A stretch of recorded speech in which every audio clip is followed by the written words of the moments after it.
My idiot brother pranked my girlfriend by replacing her narcolepsy medication with a fake placebo. She fell asleep while driving, crashed, and had to be hospitalized, but my parents sided with my brother. About 2 years ago at a family gathering, my brother made an insensitive joke towards my girlfriend about her narcolepsy, and she called him out on it. He felt offended, and as revenge pranked her by replacing her narcolepsy medication with fake placebos. The very next day, my girlfriend got in her car, and due to the fake medication, fell asleep behind the wheel. Thankfully, nobody was in front of her, but she crashed into a guardrail at an estimated speed of 40 mph. She was rushed to the hospital, and that's when I got a call informing me what happened. The police said she was facing jail time for reckless driving, and I soon got the call from my brother. He said he felt guilty for what happened and would like to say sorry. I had no idea what he meant, so I questioned him, and he stammered. He eventually admitted to swapping the medication out, and I absolutely went off on him. My girlfriend was fighting for her life and facing prison, all because he felt offended after being rightfully called out. I immediately started brainstorming ways to prove my girlfriend's innocence, so I started contacting every family friend at the gathering to ask if they had seen anything. Luckily for me, someone said he saw my brother Jack messing with my girlfriend's meds, but he didn't see him actually doing anything. This was evidence that could be credible. While my girlfriend was in hospital, I took her meds and sent them to get tested, and it was proved that these meds were indeed not her narcolepsy meds, they were just sugar pills. When my girlfriend woke up, I told her everything, and to say she was traumatized was an understatement. Luckily for us, my girlfriend got out of jail time, but somehow my brother did too. After the whole legal dispute was settled, I was torn between disbelief and rage regarding what my brother did. It was one thing for him to make his usual off-color jokes, but to actually sabotage my girlfriend Jessica's medication, that was a level of hate I never would have expected from my own brother. But as much as I wanted to believe it was a sick joke or some kind of mistake, the truth was staring me in the face, and I couldn't ignore it. I remember the moment it all clicked. It was late at night, and I was sitting in the living room with Jess. She was still shaken from the accident. The bruises on her arms were fading, but her eyes still looked terrified. We were talking about how she could have fallen asleep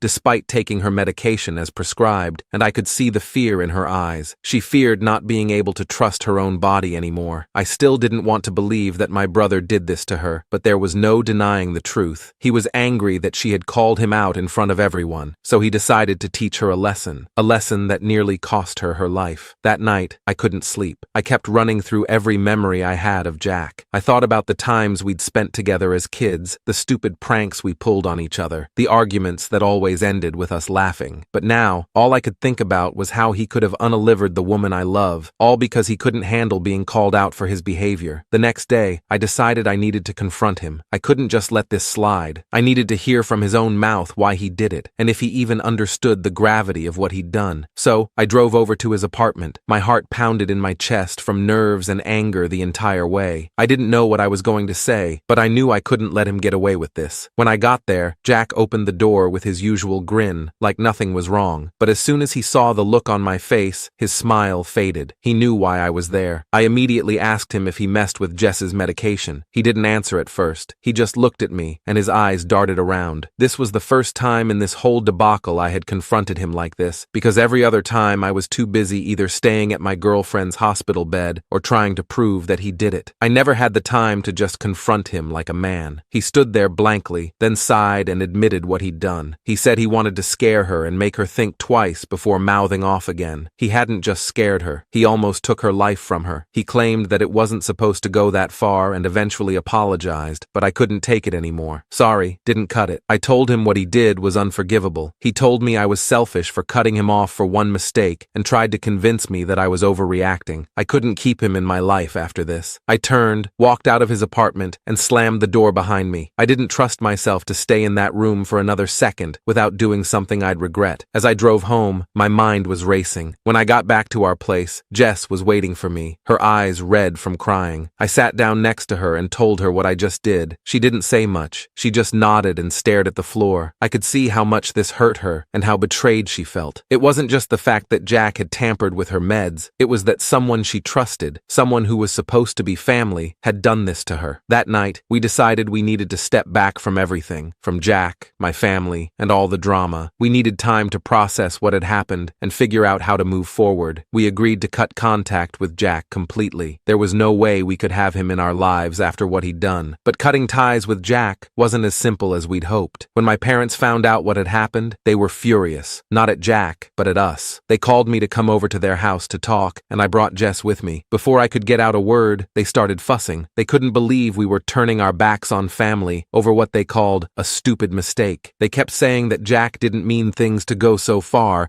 and that he was upset and made a bad decision. They even suggested that Jess was partly to blame for pushing him by calling him out at the reunion. They said that she should have handled the situation after the reunion one-on-one if it mattered so much to her. I couldn't believe what I was hearing. My parents were trying to defend Jack and make excuses for him. When I tried to explain how serious this was, how close Jess had come to dying, they just brushed it off, telling me I was overreacting. They even said that the jail time she would have faced wouldn't have been long enough for her to get a record. They demanded that I fix me and Jack's relationship and even told me to apologize to him. In the end, Jess and I decided we couldn't stay in that toxic environment any longer. We packed our bags and moved to a different city a few hours away. We were far away from the memories and the drama and wanted to build a new life together. It wasn't an easy decision, but we knew it was the right one. The first few months were tough. Jess was still dealing with the physical and emotional trauma from the accident, and I was struggling to come to terms with the fact that my own family had turned against us. We leaned on each other a lot during that time and eventually found comfort in knowing that, no matter what, we had each other. Eventually, Jess started seeing a therapist to help her work through the trauma. It was a slow process, but I could see her getting stronger every day. She was learning to trust herself again, and I was learning too how to be there for her and support her without trying to fix everything. During those months, I didn't hear from Jack. Not a single call, text, or email. And honestly, that was fine by me. After everything that had happened, the silence was a relief. It gave me the space I needed to focus on Jess and our future without the constant reminder of my brother hanging over my head. I thought maybe Jack had finally understood